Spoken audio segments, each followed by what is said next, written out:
जिन राजा जनक का ज्ञान रूपी सूर्य भव रूपी रात्रि का नाश कर देता है और जिनकी वचन रूपी किरणें मन रूपी कमलों को खिला देती है, क्या मोह और ममता उनके निकट भी आ सकते हैं? यह तो श्री सीताराम जी के प्रेम की महिमा है।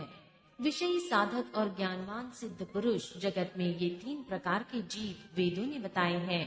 इन तीनों में जिसका चित्त श्री राम जी के स्नेह से सरस रहता है, साधुओं की सभा में उसी का बड़ा आदर होता है। श्री राम जी के प्रेम के बिना ज्ञान शोभा नहीं देता, जैसे कर्णधार के बिना जहाज। वशिष्ठ जी ने विदेहराज को बहुत प्रकार से समझाया। तदंतर सब लोगों ने श्री राम जी के घाट पर स्नान किया। स्त्री पुरुष सब शोक से पूर्ण थे। वह दिन बिना ही जल के बीत गया। पशु पक्षी और हिरणों तक ने कुछ आहार नहीं किया। तब प्रियजनों एवं कुटुंबियों का तो विचार ही क्या किया जाए। निमिराज जनक जी और रघुराज रामचंद्र जी तथा दोनों ओर के समाज ने दूसरे दिन सवेरे स्नान किया और सब बड़ के वृक्ष के नीचे जा बैठे। सबके मन उदास और शरीर दुबले हैं। जो दशरथ जी की नगरी अयोध्या के रहने वाले और जो मिथिलापति जनक जी के नगर जनकपुर के रहने वाले ब्राह्मण थे तथा सूर्य वंश के गुरु वशिष्ठ जी तथा जनक जी के पुरोहित शतानंद जी, जिन्होंने सांसारिक अभ्युदय का मार्ग तथा परमार्थ का मार्ग छान डाला था, वे सब धर्म नीति वैराग्य तथा विवेक युक्त अनेकों उपदेश देने लगे। विश्वामित्र जी ने पुरानी कथाएं कह कर सारी सभा को सुंदर वाणी से समझाया। तब श्री रघुनाथ जी ने विश्वामित्र जी से कहा कि हे नाथ, कल सब लोग बिना जल पिए ही रह गए थे। विश्वामित्र जी ने कहा कि श्री रघुनाथ जी उचित ही कह रहे हैं। 2.5 पहर दिन बीत गया। विश्वामित्र जी का रुख देखकर तिहुराज जनक जी ने कहा, यहाँ अन्न खाना उचित नहीं है। राजा का सुंदर कथन सबके मन को अच्छा लगा। सब आज्ञा पाकर नहाने चले। उसी समय अनेकों प्रकार के बहुत से फल फूल पत्ते मूल आदि बहंगियों और बोझों में भर भर कर वनवासी लोग ले आए। श्री रामचंद्र जी की कृपा से सब पर्वत मनचाही वस्तु देने वाले हो गए। वे देखने मात्र से ही दुखों को सर्वथा हर लेते थे। वहाँ के तालाबों, नदियों, वन और पृथ्वी के सभी भागों में मानो आनंद और प्रेम उमड़ रहा है। बेले और वृक्ष सभी फल और फूलों से युक्त हो गए। पक्षी, पशु और भौरे अनुकूल बोलने लगे। उस अवसर पर वन में बहुत उत्साह था। तब किसी को सुख देने वाली शीतल मंद सुगंध हवा चल रही थी। वन की मनोहरता वर्णन की नहीं जा सकती। मानो पृथ्वी जनक जी की पहुनाई कर रही है। तब जनकपुर वासी सब लोग नहा नहा कर श्री रामचंद्र जी, जनक जी और मुनि की आज्ञा पाकर सुंदर वृक्षों को देख देख कर प्रेम में भरकर जहाँ तहाँ उतरने लगे। पवित्र, सुंदर और अमृत के समान अनेकों प्रकार के पत्ते, फल, मूल और कंद श्री राम जी के गुरु वशिष्ठ जी ने सबके पास बोझे भर भर कर आदर पूर्वक भेजे। तब वे पितर, देवता, अतिथि और गुरु की पूजा करके फलाहार करने लगे।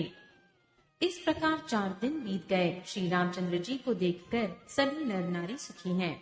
दोनों समाजों के मन में ऐसी इच्छा है कि श्री सीताराम जी के बिना लौटना अच्छा नहीं है। श्री सीताराम जी के साथ वन में रहना करोड़ों देवलोकों के समान सुखदायक है। श्री लक्ष्मण जी, श्री राम जी और श्री जानकी जी को छोड़कर जिसको घर अच्छा लगे, विधाता उसके विपरीत है। जब देव सबके अनुकूल हो तभी श्री राम जी के पास वन में निवास हो सकता है। मंदाकिनी जी का तीनों समय स्नान और आनंद तथा मंगलों की माला रूप श्री राम जी का दर्शन, श्री राम जी के पर्वत, वन और तपस्वियों के स्थानों में घूमना और अमृत के समान कंद, मूल, फलों का भोजन 14 वर्ष सुख के साथ फल के समान हो जाएंगे। जाते हुए जान ही न पड़ेंगे। सब लोग कह रहे हैं कि हम इस सुख के योग्य नहीं हैं। हमारे ऐसे भाग्य कहाँ। दोनों समाजों का श्री रामचंद्र जी के चरणों में सहज स्वभाव से ही प्रेम है। इस प्रकार सब मनोरथ कर रहे हैं। उनके प्रेम युक्त वचन सुनते ही मनों को हर लेते हैं। उसी समय सीता जी की माता श्री सुनैया जी की भेजी हुई दासियां सुंदर अवसर देखकर आईं। उनसे यह सुनकर कि सीता की सब सासुएं इस समय फुर्सत से हैं, जनक राजा रनिवास उनसे मिलने आया। कौशल्या जी ने आदरपूर्वक उनका सम्मान किया और समयोचित आसन ला कर दिए। दोनों और सबके शील और प्रेम को देखकर और सुनकर कठोर वज्र भी पिघल जाते हैं, शरीर पुलकित और शिथिल हो जाते हैं और नेत्रों में आंसू हैं। सब अपने नखों से जमीन कुरेदने और सोचने लगी। सभी श्री सीताराम जी के प्रेम की मूर्ति सी है, मानो स्वयं करुणा ही बहुत से वेश धारण करके विसुर रही हो। सीता जी की माता सुनैना जी ने कहा, विधाता की बुद्धि बड़ी टेढ़ी है, जो दूध के पेन जैसी कोमल वस्तु को वज्र की टांकी से फोड़ रहा है। अमृत केवल सुनने में आता है और विष जहाँ तहाँ प्रत्यक्ष देखे जाते हैं। विधाता की सभी करतूतें भयंकर है, जहाँ तहाँ कौवे, उल्लू और बगुले ही हैं। हंस तो एक मानसरोवर में ही है। यह सुनकर देवी सुमित्रा जी शोक के साथ कहने लगी, विधाता की चाल बड़ी ही विपरीत है और विचित्र है, जो सृष्टि को उत्पन्न करके पालता है और फिर नष्ट कर डालता है। विधाता की बुद्धि बालकों के खेल के समान भोली है। कौशल्या जी ने कहा, किसी का दोष नहीं है, दुख सुख हानि लाभ सब कर्म के अधीन है। कर्म की गति कठिन है, उसे विधाता ही जानता है, जो शुभ और अशुभ सभी फलों का देने वाला है। ईश्वर की आज्ञा सभी के सिर पर है। उत्पत्ति, स्थिति और लय तथा अमृत और विष के भी सिर पर है। हे देवी, मोहवश सोच करना व्यर्थ है। विधाता का प्रपंच ऐसा ही अचल और अनादि है। महाराज के मरने और जीने की बात को हृदय में याद करके जो चिंता करती हैं, वह तो हे सखी, हम अपने ही हित की हानि देखकर करती हैं। सीता जी की माता ने कहा, आपका कथन उत्तम और सत्य है। आप पुण्यात्माओं के सीमारूप अवधपति की ही तो रानी हैं। कौशल्या जी ने दुख भरे हृदय से कहा, श्री राम, लक्ष्मण और सीता वन में जाएं, इसका परिणाम तो अच्छा ही होगा, बुरा नहीं। मुझे तो भरत की चिंता है। ईश्वर के अनुग्रह और आपके आशीर्वाद से मेरे पुत्र और बहुएं गंगा जी के जल के समान पवित्र है।